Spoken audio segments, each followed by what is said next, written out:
Boom! Like magic. Popped up. Say his name and he appears. I believe it, Jake Walters. Something like that, right? Something like that. Anyways, I'm Jacob Walters here with Jacob's Rome and Vegas Hockey Night, talking with you today about my New York trip.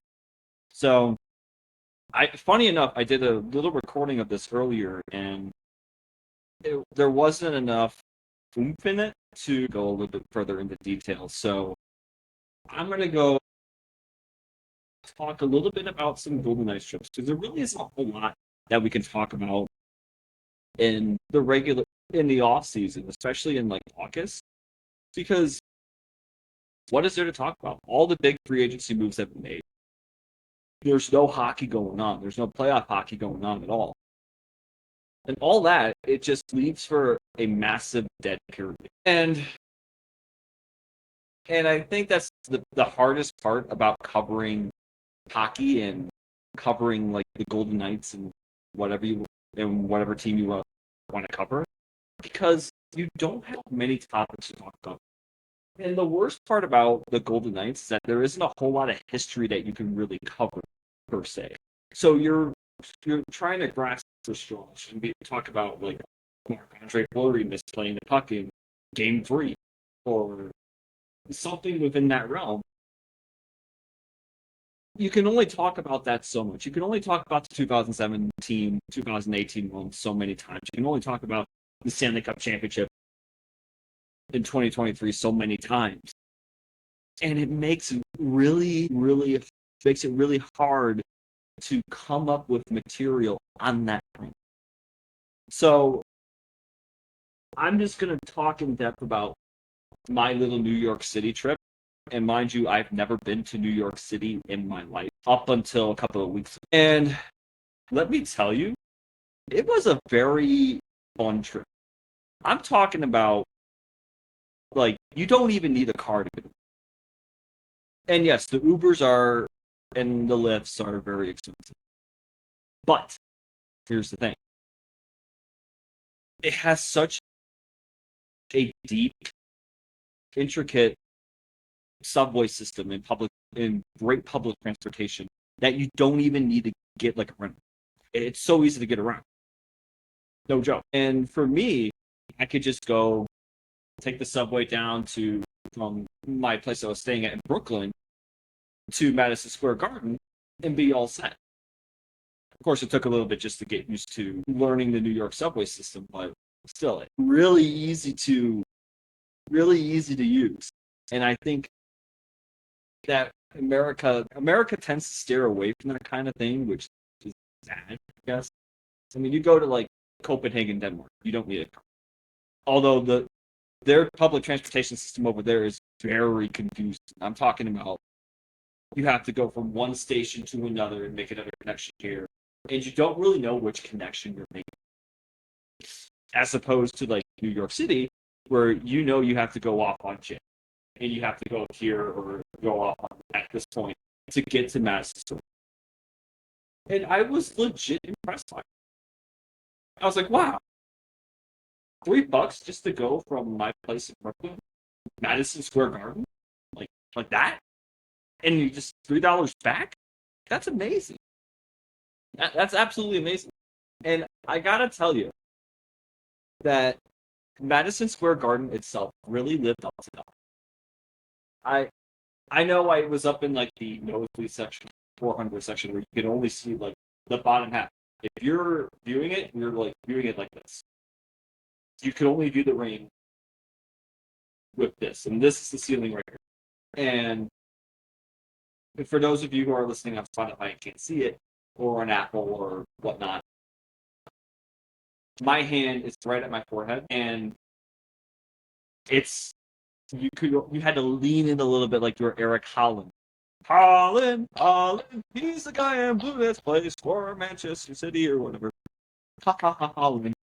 But it was still such a great time. And it was still also a good show. I went there for Saturday Night's main event. Great show, by the way. But I would imagine if I went there for a New York Rangers game, it would be kind of the same vibe going in because hey, you go in, you check out Madison Square Garden, you you're checking out an original 16 with the New York Rangers, and you kind of get that vibe. Like wow, there's so much history behind it. You get Mark Messier celebrating the Stanley Cup, or you get I don't know the New York Knicks going on that magical run this year and winning it all. You get that sort of feeling and that sort of vibe. It's like, wow, everything's just rushing in. And mind you, Madison Square Garden has been historically a WWE venue. It has been one of those venues that has hosted like WrestleManias. I'm talking about, I think, like a Royal Rumble too, if I'm not mistaken. Like so many events for the WWE. Of course, now WWE hosts all the WrestleManias and all the big pay-per-views over at the NFL stadiums. Like they will go to MetLife Stadium. Today, they're going to be going to U.S. Bank Stadium in Minneapolis, Minnesota, home of Prince. I just want your kiss. And they really went all out with that show. I went to Saturday night's main event, and I was legit impressed. I know it says a lot about the state of WWE because let's be honest, like the current WWE system is fractured, and it's basically we're gonna book this guy. We're gonna have Brian Garcia come in. Brian Garcia has a checkered past. He said some controversial things that he shouldn't have said. Not going to get too far into details about that. And there's a reason why a lot of people were turning off TKO. But that's a story for another day. I still like the show Saturday Night Fever. And it was a lot of New York Knicks themed stuff where it's, okay, we're going to talk about like the Knicks winning the championship, put a little vignette up on the Titantron that features the Knicks and the connection with WWE and Madison Square Garden. We're going to have Jalen Brunson come out with Roman Reigns.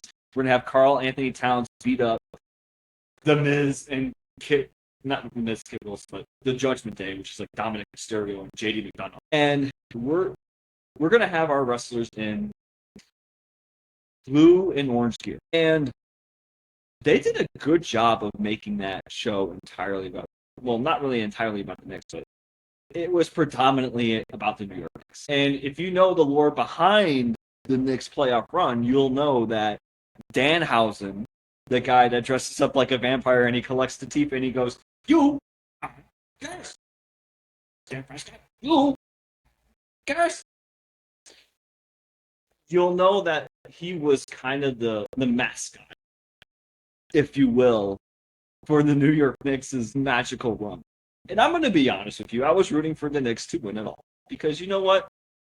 They deserve a championship.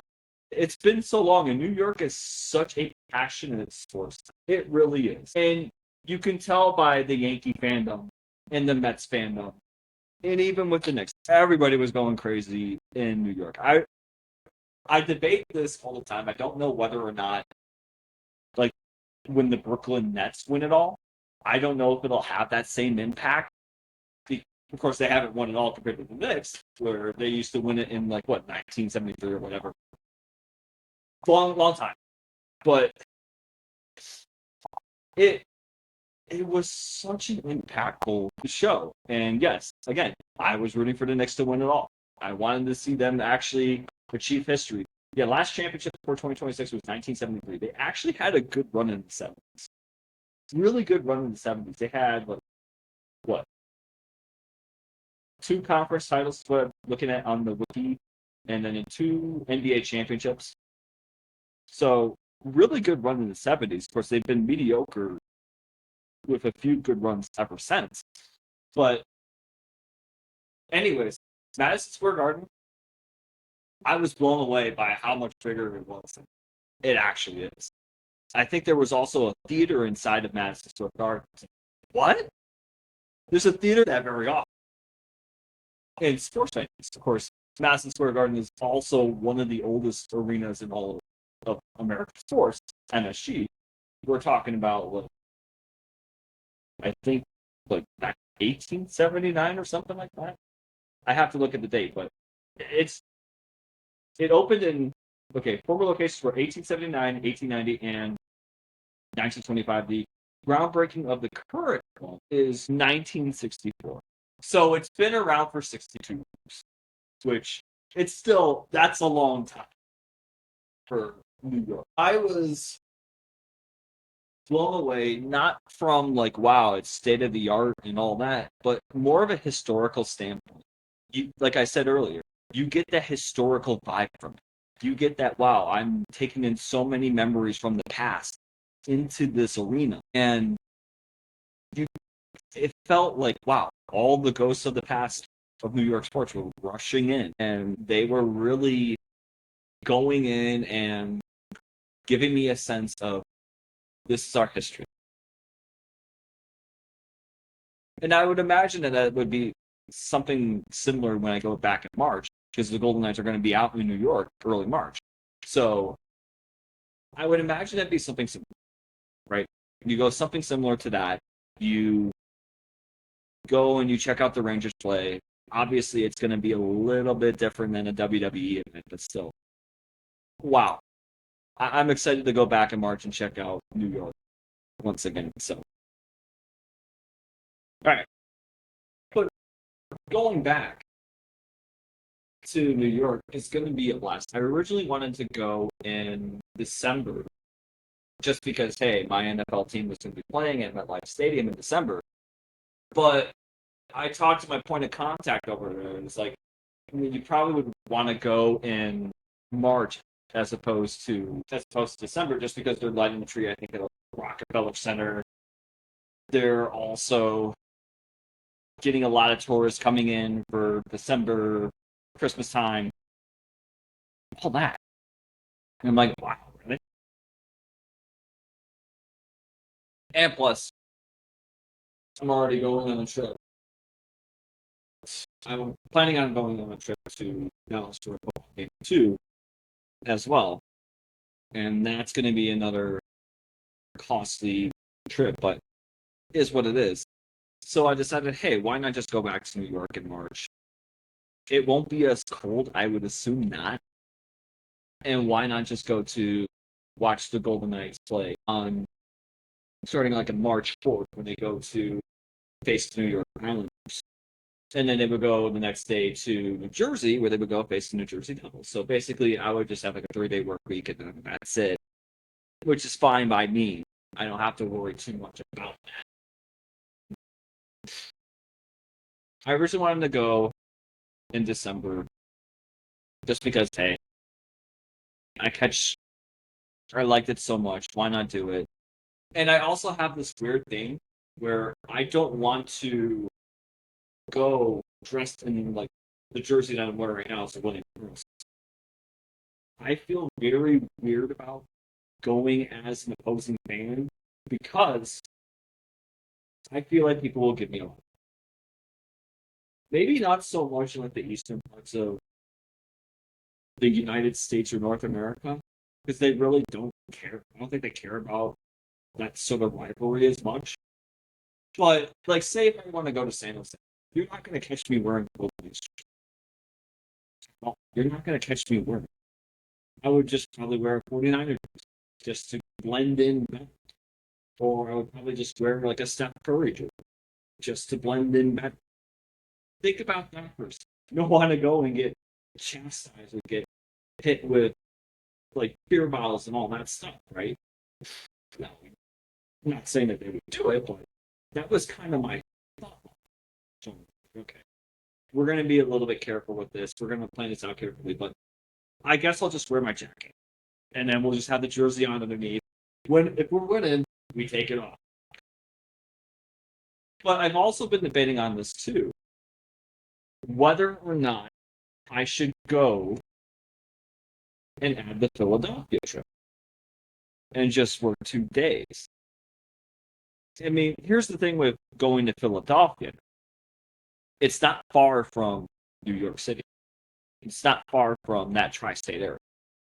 It's only, I think, like, what, an hour or so, which is not bad if you're taking public transportation, like an Amtrak or whatever.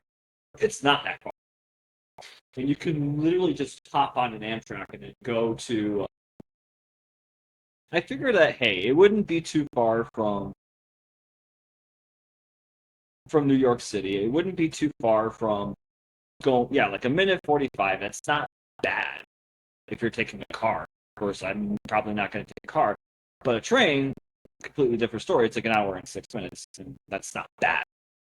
And you go hop on early in the morning, and then you go down to Xfinity Mobile, check into wherever you need to check in, and then you're all set and ready to go. But I'm debating on whether or not I kind of toyed with the idea of just knocking out like for the Metropolitan Division in one fell swoop, and then just having one with the other four locations later on. But I think I'm leaning towards just sticking with the three New York spots for now, and then we'll just worry about Philadelphia later on. But I am open to changing it up a little bit.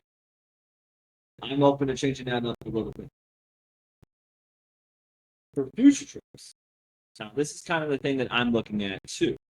I'm looking at, hey, maybe for this next season, not the upcoming season, but the season after, I could do probably just an all Western conference trip.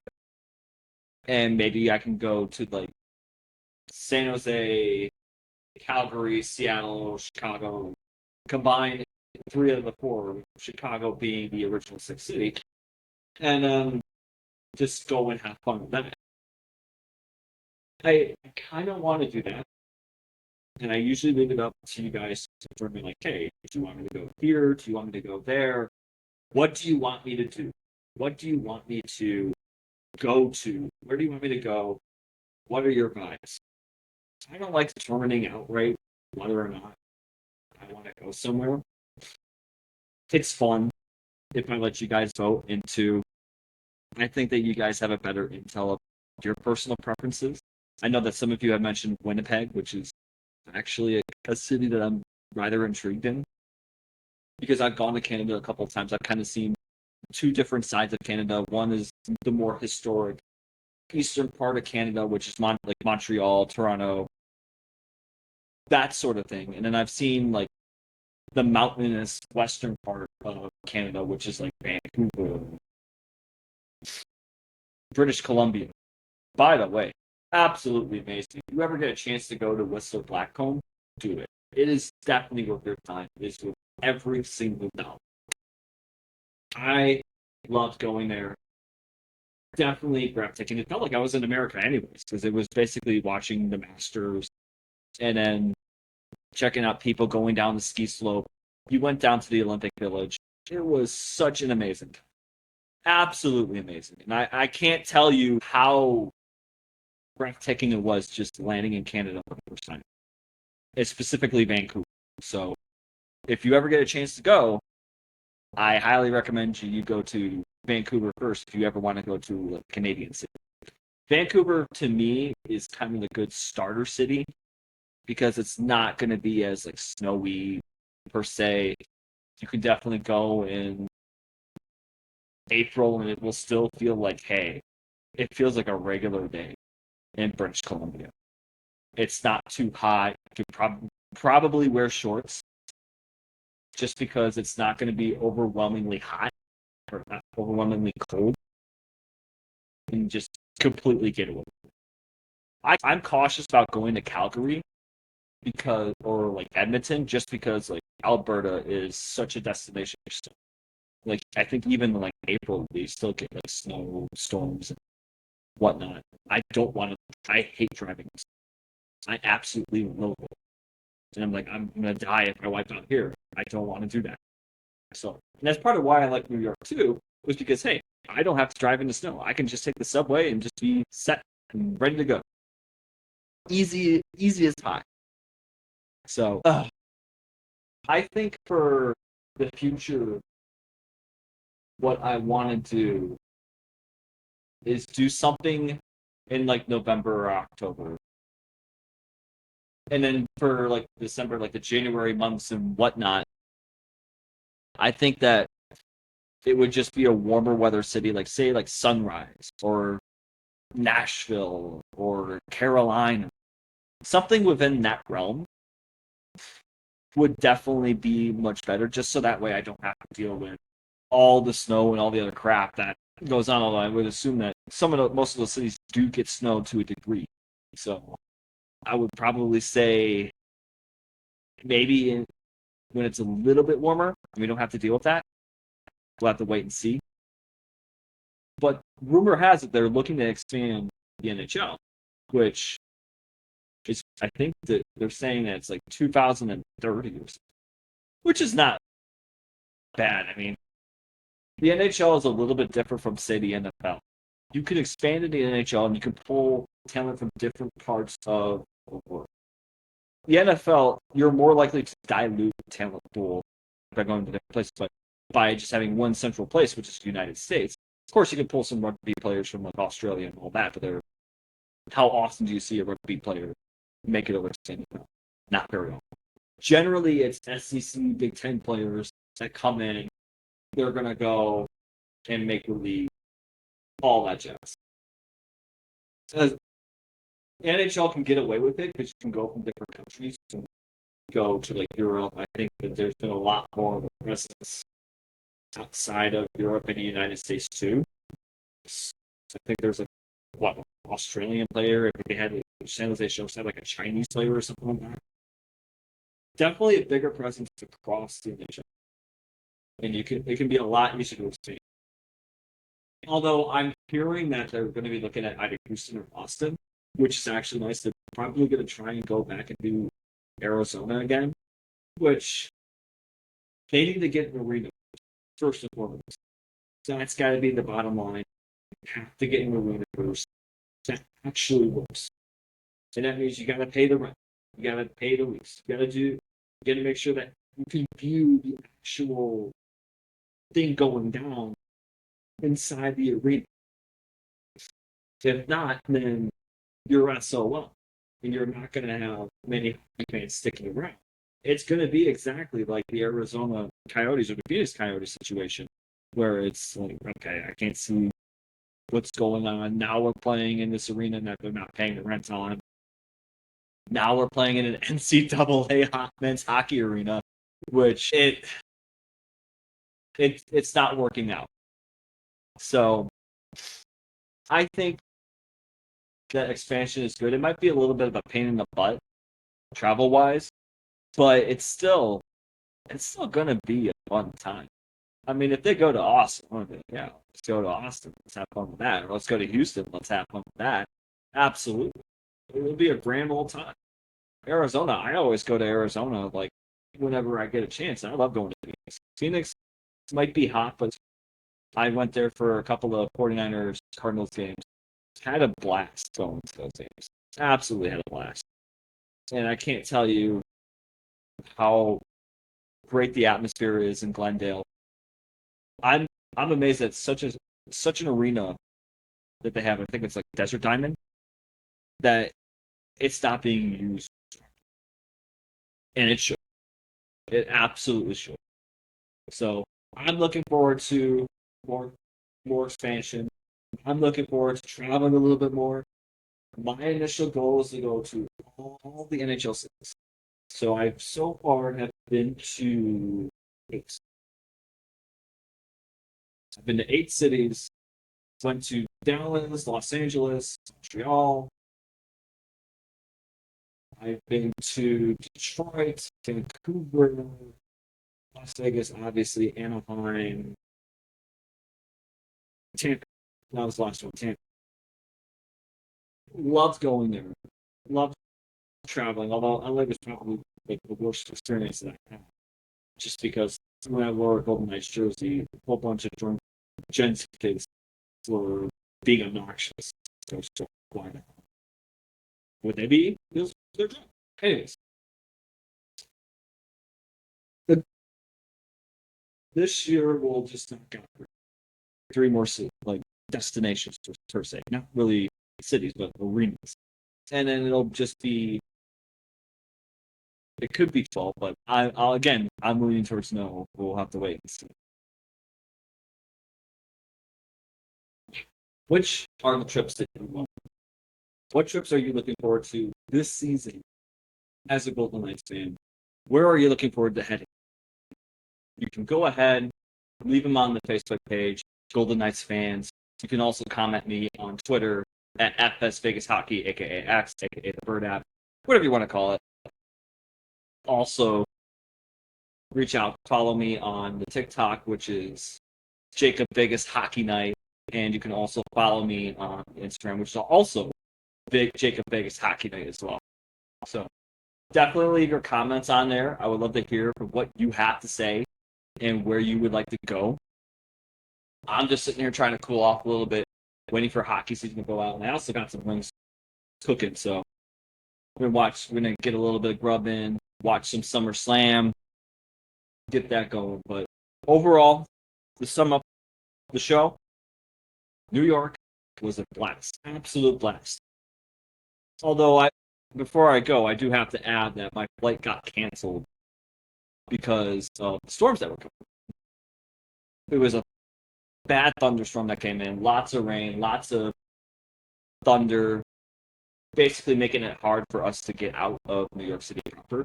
So I was sitting there scrambling. Gosh, my feet are soaking wet. They're smelly.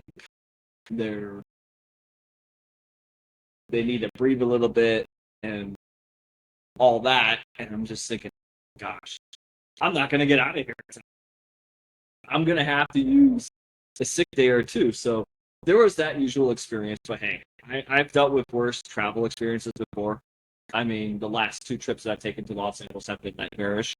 So I would definitely say that this one is a little bit of a reprieve from that, and definitely am thankful that New York was not an unmitigated disaster.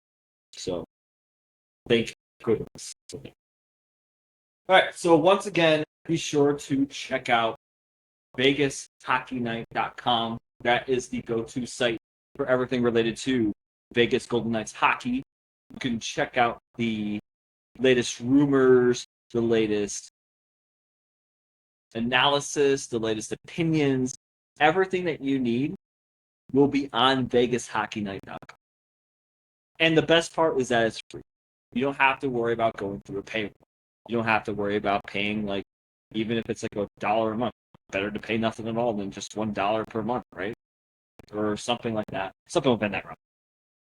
Also, be sure to check out jacobsrealm.com. This is where you're going to find all the other previous episodes of Jacob's Realm.